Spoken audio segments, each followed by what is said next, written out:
السلام علیکم دوستو، کیسے ہو آپ سب؟ میں ہوں عریج اور آپ ہیں اس وقت میرے یوٹیوب چینل عریشہ ناولز پہ۔ تو سردی کیسی جا رہی ہے؟ ہماری سردی تو بہت ہی پتہ نہیں کیسی جا رہی ہے، بس جا ہی رہی ہے۔ اللہ کرے تو نکل ہی جائے اور ہم اس سردی سے باہر آ جائیں۔ کل 16 پر تھی، آج پتہ نہیں 15-14 پہ آ گئی ہے، کم ہوتی جا رہی ہے، مائنس پہ نہیں نہ چلی جائے۔ تو لیٹس سٹارٹ آج کی ایپیسوڈ، کیونکہ جلدی ایپیسوڈ ختم کریں گے تبھی تو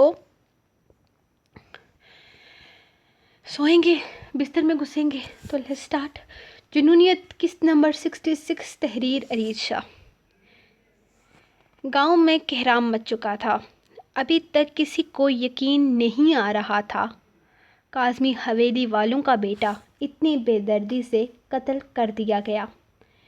اس قتل کا الزام سیدھا شاہ حویلی والوں پر لگایا جا رہا تھا، جبکہ شاہ حویلی والوں کا بھی یہی دعویٰ تھا کہ ان کی بیٹی کے قتل میں کاظمی حویلی والوں کا ہاتھ ہے۔ یہاں تک کہ اسی لیے ان کی لاش کو گمنام راستوں پر چھوڑ دیا گیا تاکہ گاؤں والے ان تک نہیں پہنچ سکیں اور وہ بے موت مارے جائیں۔ دونوں حویلیوں کے لوگ آمنے سامنے کھڑے تھے، ایک دوسرے پر الزام تراشی کرتے رہے، لیکن جانے والے تو جا چکے تھے، کبھی نہ لوٹ کر آنے کے لیے۔ ان کے لڑائی جھگڑوں سے وہ واپس لوٹ کر نہیں آنے والے تھے۔ نہ شاہ حویلی کے لوگ یہ ثابت کر سکے کہ ان کی بیٹی کے قتل میں ان لوگوں کا ہاتھ ہے، اور نہ ہی کاظمی حویلی کے لوگ یہ بات ثابت کر سکے کہ ان کے بیٹے کے قتل میں ان لوگوں کا ہاتھ ہے۔ دونوں طرف سے کوئی ثبوت نہ ہونے کی بنا پر یہ کیس ختم ہو گیا، لیکن ایک دشمنی چھوڑ گیا جو شاید کبھی ختم نہیں ہو سکتی تھی۔ لیکن اسی دشمنی کو رشتہ داری میں بدلنے کے لیے شاہ خاندان والوں نے پہلا قدم اٹھایا تھا۔ وہ یہاں ان کے سامنے بیٹھے ہوئے تھے۔ ان سے کسی طرح کا کوئی برا سلوک نہ کیا گیا، بلکہ بہت ہی عزت اور احترام سے مہمانوں کی طرح انہیں حویلی میں لا کر بٹھایا گیا۔ اندر سینوں میں نہ جانے کتنی نفرتیں دبی ہوئی تھیں، لیکن بظاہر وہ دونوں ہی ایک دوسرے کے سامنے بہت نارملی بات کر رہے تھے۔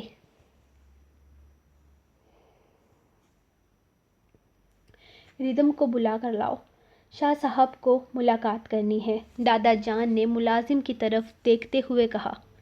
اس کی ضرورت نہیں ہے، دراصل ہم کسی اور مقصد کے لیے یہاں آئے ہیں۔ اس سے پہلے کہ ملازم واپس آتا وہ بول اٹھے۔ جی فرمائیں، ہم آپ کی کیا خدمت کر سکتے ہیں؟ ان کا کسی اور مقصد کے لیے ان کے گھر آنا کوئی معمولی بات نہیں تھی۔ آخر کیا وجہ ہو سکتی تھی ان کے یہاں آنے کے پیچھے؟ وہ سوچتے ہوئے ان سے پوچھنے لگے۔ ہمارا پوتا شائزم اور ردم ایک دوسرے کو پسند کرتے ہیں۔ وہ ایک دوسرے سے شادی کرنا چاہتے ہیں۔ ہم اسی سلسلے میں یہاں آئے ہیں۔ اس سے پہلے کہ آپ لوگ ردم کے مستقبل کے بارے میں کچھ سوچیں، ہم آپ کو یہ بات بتا دینا چاہتے تھے۔ انہوں نے بے حد نرمی سے بات کی تھی، جبکہ دادا جان پریشان ہو گئے تھے۔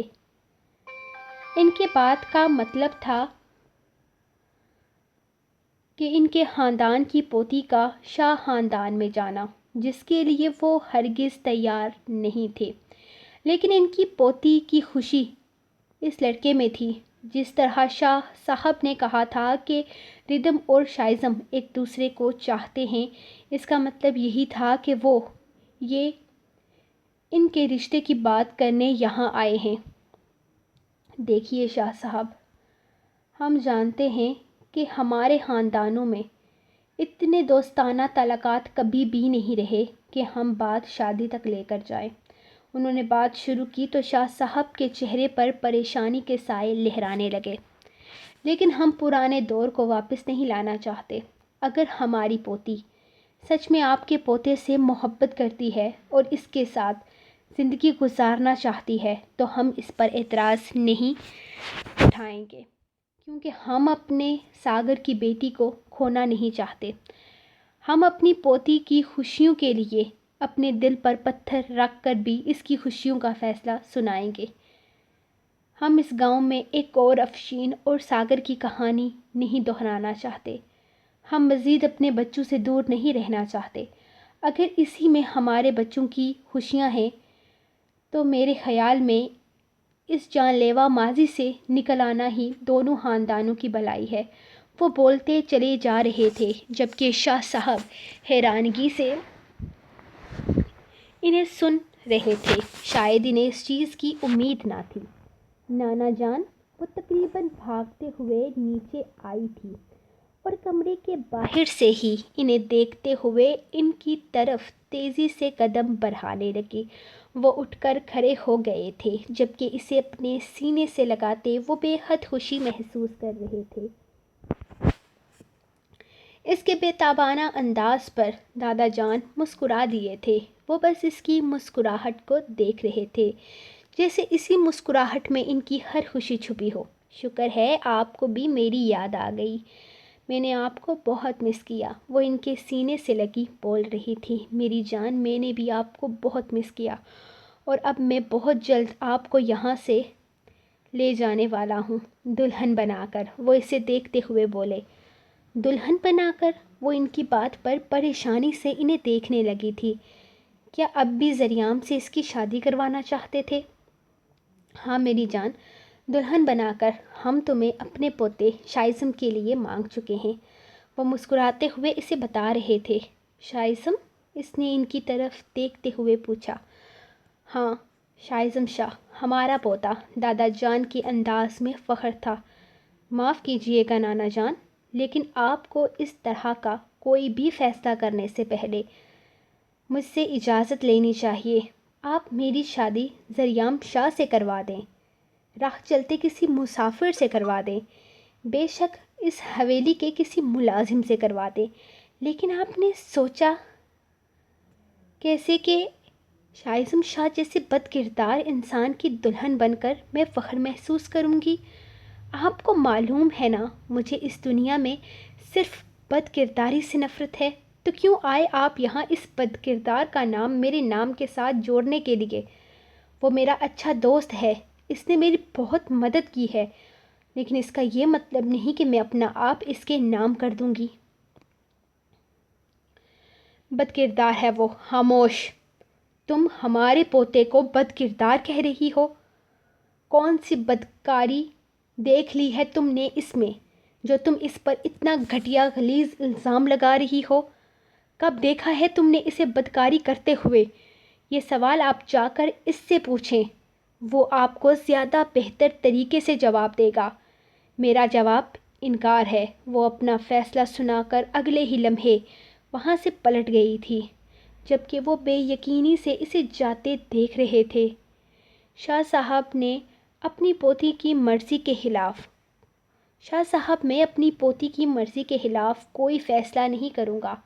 کاظمی صاحب کو ایک لمحے کے لیے حیرت ہوئی کہ وہ شاہ صاحب کے پوتے سے شادی سے انکار کیسے کر سکتی ہے، جبکہ شاہ صاحب کا دعویٰ تھا کہ وہ ان کے پوتے سے محبت کرتی ہے۔ ان کے جواب پر شاہ صاحب کچھ بھی کہے بنا فوراً وہاں سے نکلتے چلے گئے۔ اتنی بے عزتی، اتنی توہین تو شاید وہ کاظمی صاحب کے انکار پر بھی محسوس نہ کرتے جو ردم کے انکار پر محسوس ہو رہی تھی۔ وہ بے یقینی سے انہیں دیکھ رہا تھا۔ اس بات پر یقین کرنا بے حد مشکل تھا کہ ردم اس سے شادی کرنے سے انکار کر چکی تھی۔ انکار تو انکار، وہ اس پر گھٹیا اور غلیظ ترین الزام لگا چکی تھی۔ وہ اسے بد کردار کہہ چکی تھی۔ اس کے انکار کی وجہ جان کر اسے بے حد غصہ آیا تھا۔ وہ اسے پسند نہیں کرتی تھی، اس سے شادی نہیں کرنا چاہتی تھی۔ کوئی بات نہیں، لیکن اسے کوئی حق نہیں بنتا تھا اس کی ذات پر اتنا بڑا الزام لگانے کا۔ ہمیں خود یقین نہیں آ رہا کہ اس نے ہمارے منہ پر انکار کر دیا۔ وہ بچی ہماری ہر بات مانتی ہے تو انکار اس نے نہیں کیا۔ دادا جان، اس نے میرے منہ پر تماچا مارا ہے اور اب ایسا ہی ایک تماچا اس کے منہ پر بھی لگے گا۔ میں بد کردار ہوں، گرا ہوا ہوں، گھٹیا اور غلیظ ترین انسان ہوں تو اب اسی گھٹیا بدکردار انسان کے ساتھ اسے ساری زندگی گزارنی پڑے گی۔ وہ بے حد غصے سے بول رہا تھا جبکہ دادا جان اس کے ارادے جان کر پریشان ہو گئے تھے۔ کیا مطلب ہے تمہاری اس بات کا؟ کیا کرنے والے ہو تم؟ میری بات سنو شائزم، تم ایسا کچھ نہیں کرو گے۔ میں ایسا کچھ نہیں کروں گا دادا جان، میں وہ کروں گا جو وہ ساری زندگی یاد رکھے گی۔ آخر ردم کاظمی نے ثابت کر ہی دیا نا کہ اس کی رگوں میں کاظمی خاندان والوں کا خون ہے، تو اب اسے پتہ چلے گا کہ یہ شاہ خاندان والا کیسا ہے۔ ہم نے ایک کوشش کی تھی اس دشمنی کو ختم کرنے کی، اب اس دشمنی کو پروان بھی اسی نے چڑھایا ہے۔ مجھے فرق نہیں پڑتا کہ کوئی ہمارے بارے میں کیا کہتا ہے، یہ دشمنی بڑھتی ہے یا کم ہوتی ہے، لیکن اب اس ردم کاظمی کو ساری زندگی کی اس بدکردار گھٹیا گرے ہوئے شخص کے ساتھ ساری زندگی گزارنی پڑے گی۔ غصے کی زیادتی سے اس کا چہرہ سرخ ہو رہا تھا جبکہ دادا جان کو اس کے ارادے خطرناک لگ رہے تھے۔ تم کچھ بھی الٹا سیدھا نہیں کرو گے شائزم، ہم مزید کوئی دشمنی مول نہیں لے سکتے، ہم تمہاری جان پر رسک نہیں لے سکتے۔ ایک پوتے کو کھو چکے ہیں ہم، میں اپنی عزت، اپنا کردار کھو چکا ہوں دادا جان، اور میں اس چیز پر کوئی کمپرومائز نہیں کروں گا۔ اسے لگتا ہے کہ میں بدکردار ہوں، تو اب اسے پتہ چلے گا کہ ایک بدکردار کے ساتھ ساری زندگی کیسے گزرتی ہے۔ مجھ پر الزام لگائے، اس کا حساب تو اسے دینا ہی پڑے گا، ہر قیمت پر دینا ہوگا۔ وہ غصے سے کہتا وہاں سے نکل چکا تھا جبکہ دادا جان اسے پکارتے رہ گئے، دیشم، دیشم، دیشم۔ وہ صبح اٹھا تو وہ اس کے ساتھ کہیں پر نہیں تھی اور یہی اس کی پریشانی کی وجہ تھی۔ اس نے ہر جگہ اسے ڈھونڈا تھا لیکن وہ کہیں نہیں مل رہی تھی۔ وہ پریشانی سے کمرے سے نکل آیا تھا۔ آج ان لوگوں کو واپس جانا تھا اور دیشم کہیں پر بھی نہیں تھی۔ وہ پاگلوں کی طرح اسے ڈھونڈ رہا تھا۔ اس نے ہوٹل میں کوئی جگہ نہ چھوڑی اور آخر تھک ہار کر وہ مینیجر کے پاس آ پہنچا۔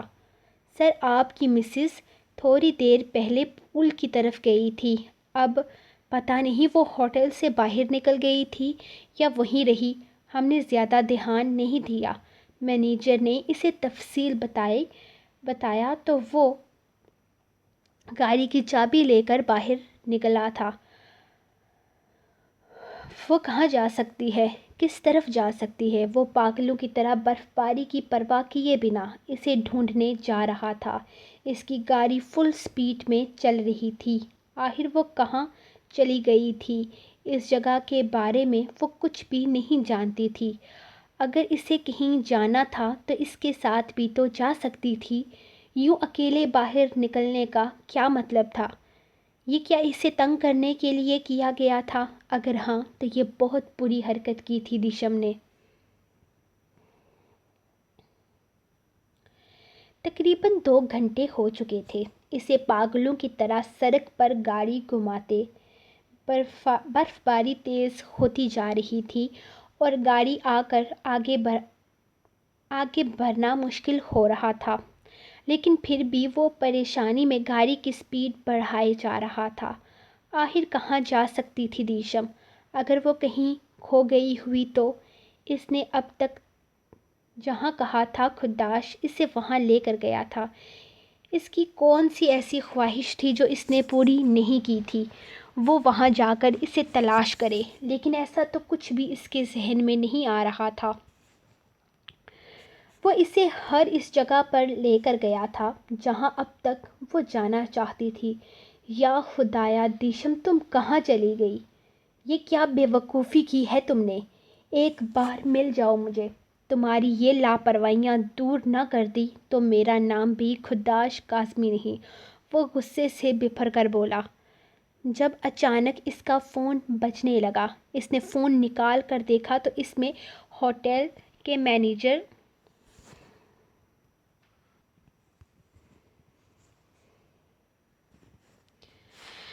جب اچانک اس کا فون بجنے لگا، اس نے فون نکال کر دیکھا تو اس میں ہوٹل کے مینیجر کا نمبر سامنے آ رہا تھا۔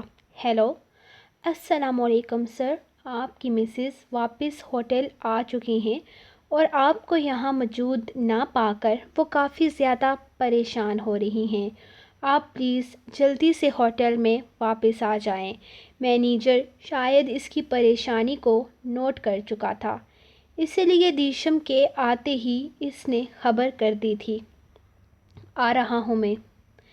اس نے بس اتنا کہہ کر فون بند کر دیا اور گاڑی تیزی سے ہوٹل کے راستے میں ڈال دی۔ یہ تو بہت ہی برا ہوا امی جان، لیکن اب شائزم کو کوئی بھی الٹا سیدھا قدم مت اٹھانے دیجیے گا۔ وہ غصے میں پاگل ہو کر ضرور کچھ ایسا کرنے کی کوشش کرے گا جو ہمارے لیے آگے جا کر بہت غلط ثابت ہوگا۔ اس دشمنی کو ختم کرنے میں دادا جان نے پہل کی ہے، جو کہ بہت اچھی بات ہے۔ اب مزید اسے ایسا کچھ مت کرنے دیجیے گا جس سے یہ دشمنی بڑھ جائے، ذریعہ پریشانی سے بول رہا تھا۔ امی جان نے اسے فون کر کے گھر کے سارے حالات کے بارے میں بتایا تھا۔ دادا جان کا خود جا کر رشتہ مانگنا اور دشمنی ختم کرنا کوئی معمولی بات نہیں تھی۔ تم ٹھیک کہہ رہے ہو ذریعہ، لیکن شائزم کا میں کیا کروں؟ وہ تو شام سے ہی گھر سے لاپتہ ہے، کچھ بتا کر جانا تو وہ ضروری ہی نہیں سمجھتا، اور اب تو اتنے غصے سے گھر سے نکلا ہے کہ اللہ نہ کرے کہ کچھ الٹا سیدھا قدم اٹھا لے، کہیں اس لڑکی کی زندگی برباد نہ ہو جائے۔ ذریعہ، مجھے بہت ڈر لگ رہا ہے، تم اسے فون کرو، ہو سکتا ہے وہ تمہارا فون اٹھا لے۔ جی امی، میں فون کرنے کی کوشش کرتا ہوں، آپ پلیز پریشان مت ہوں، انشاءاللہ کچھ نہیں ہوگا۔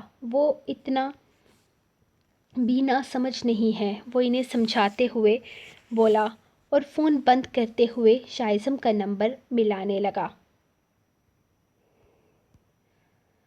السلام علیکم بگ بی، کیسے ہیں آپ؟ کیسی چل رہی ہے آپ کی نئی زندگی؟